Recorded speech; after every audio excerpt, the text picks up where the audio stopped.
to improve the quality of work and mitigate inequity? Yes, exactly. Yes. So we do mention, sort of other forms of work, right? And how we can make sure, again, that workers are not only in situations where they're reliant on income, but also on how we build wealth, right? We talked quite a bit about how income is only one of the gaps. The wealth gap in the state and in the country, frankly, is even broader when you look at racial inequities, and multiple other forms of inequity, including your question about place. And so, yes, to that as a solution. Again, this seems like a good time to mention there is, we don't want to be overly sanguine about where we are, right? Like this is, it's there are millions of people who are still unemployed. There is the devastation to the economy due to COVID that has accelerated other forms of devastation. And I think that there are, as James already mentioned, as we talked about a lot with the commission, people who are still working but still not secure, right? Not income secure, not secure in other ways. And so we know that the challenges are really, really large. We also were able to, through the Life of the Commission, hear from people who were doing innovative things in their space to address that. So that included work, for example, specifically in the Inland Empire, or we went to Stockton and heard from Mayor Tubbs.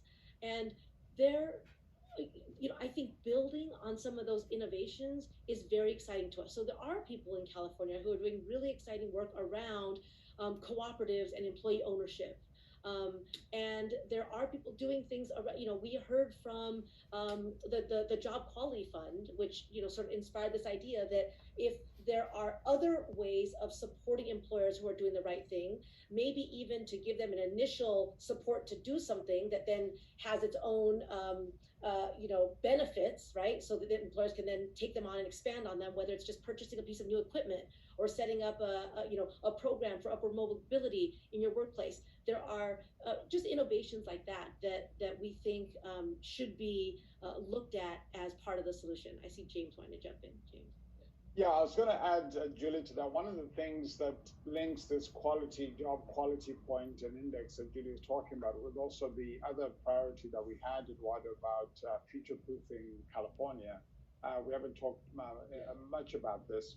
Is, even before the pandemic, we were already thinking about how do we future-proof California, and in that moment, we largely had two things in mind. We had the impact of technology in mind, and we had climate change in mind. Partly because we know those things are quite real, and if you live in California, they're very real, and they became very real over the last few years in very stark and painful and tragic ways.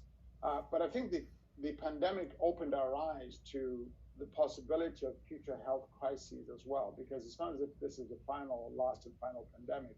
So if you take these three big ones, if you like, impact of technology, climate, and maybe even future and ongoing health challenges, one of the things we very quickly realize is that some of the work to prepare for those things often also involve creation of jobs that are actually good anyway. So think about preparing for climate change.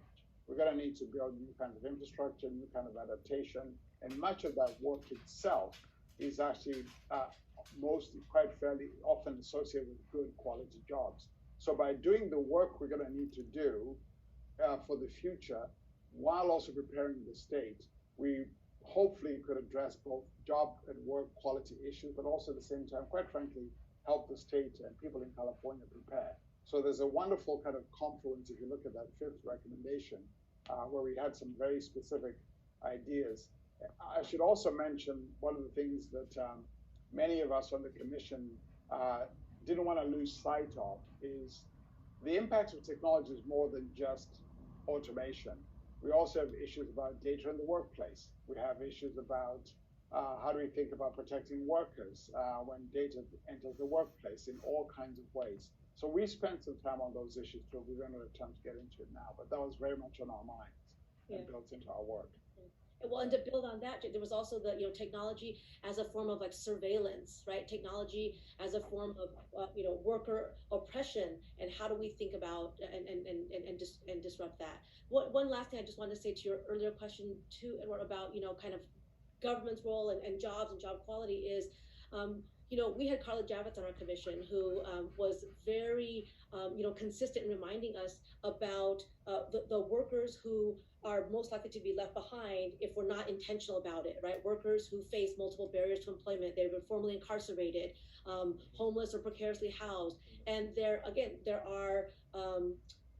are things in place that help to address that. The employment social enterprises are a way that people who otherwise are working to get into the job market can actually get a job, and many of those are supported by government contracts, for example, right? So I think that we're able to really both think at a high level about ideas, but also dig in deeply enough to see what solutions are being tried and tested, and are there things that we could scale to help meet the recommendations and the goals that we have. So we're not really starting from ground zero, and that goes back to your initial question about what makes California special. I think we were very heartened to hear from all across the state things that people were doing to try to address these issues, and we tried to be true to that in the recommendations too. Thanks. A really great question came in, and I'd love to hear